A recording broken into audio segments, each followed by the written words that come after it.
Semakin saya baca hadis Nabi, makin kuat keyakinan saya, makin kuat iman saya, makin hilang keraguan saya bahwa yang berbicara ini bukan manusia biasa, tapi dia dapat wahyu dari Allah. Wa ma yantiqu 'anil hawa in huwa illa wahyun yuha, melainkan wahyu dari Allah Subhanahu wa taala. Yataqarabuz zaman, masa begitu cepat berlalu tak terasa. Sebulan seperti sepekan, sepekan seperti sehari, sehari seperti sesaat.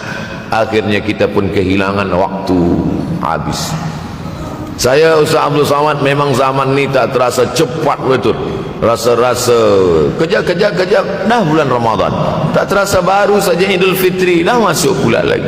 Masya Allah, begitu cepatnya masa berlalu. Maka jangan sampai saya semakin saya baca hadis ni, semakin kuat keyakinan saya bahawa Nabi Muhammad sallallahu alaihi wasallam mendapat wahyu dari Allah Subhanahu wa taala. Semakin kuat keyakinan dan keimanan. Kenapa?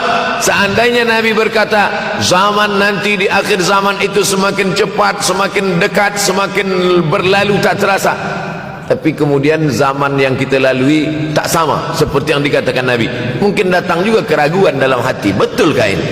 Tapi ternyata 1441 tahun lampau, 1440 tahun yang lalu Nabi mengatakan, dan hari ini terbukti zaman begitu cepat berlalu.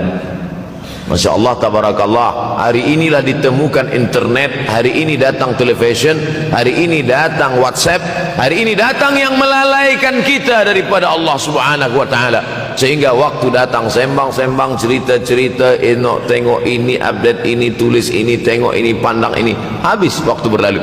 Padahal waktu inilah yang akan ditanya oleh Allah Subhanahu wa taala. 6 kali Allah bersumpah demi waktu.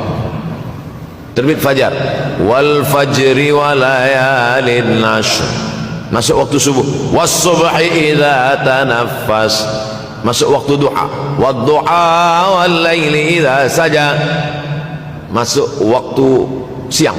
Wan nahari idza tajalla, masuk waktu asar. Wal asri innal insana lafi khusr, masuk waktu malam. 2 kali Allah bersumpah demi waktu malam. Wal laili idza saja wal laili idza yaghsha. Kenapa hadis ini yang Ustaz bahaskan? Kami nak mendengar hadis tentang Dajjal dah lahir atau belum. Dajjal dah hadir. Mana bukti Dajjal dah hadir? Kurma bisan tidak lagi berbuah. Bila kurma bisan tidak berbuah, Dajjal dah nak datang. Kurma bisan sekarang sudah berkurang, tak berbuah. Lalu kemudian apa lagi? Ain Zuhar, mata air dari Ain Zuhar sudah kering, sudah kering. Oleh sebab itu, tapi manakala dulu datang Habib Umar bin Hafiz, saya hadir majlis itu, adalah seorang bertanya, Habib, ya, Imam Mahdi dah lahir atau belum? Saya tengok Habib menjawab, sepertinya dia macam tak suka pertanyaan. Kata dia, kita tak perlu mencari-cari dia dah lahir atau belum, kampung dia di mana, dia lahir di hospital mana, dia tak perlu.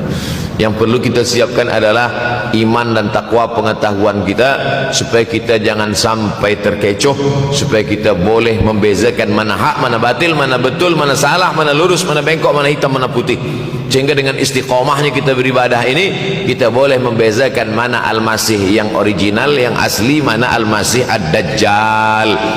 Makanya tadi sebelum salam kita berkata, Allahumma inni a'udzubika min azabi jahannam wa min azabil qabri wa min fitnatil mahya wal mamat wa min syarri fitnatil masihid dajjal. Membaca, menghafaz 10 ayat di awal surah Al-Kahfi. Siapa yang menghafaz 10 awal ayat, hadis lain mengatakan 10 akhir, 10 awal 10 akhir, elok dua-duanya. Tapi Masya Allah, tabarakallah, anak-anak kita yang pakai jubah, pakai sorban putih ini, daripada tahfiz Quran, mereka tidak hanya menghafaz 10 awal 10 ujung, dari awal sampai ujung dia hafaz 30 juzuk dia hafaz. Mudah-mudahan anak-anak kita penghafaz Al-Quran.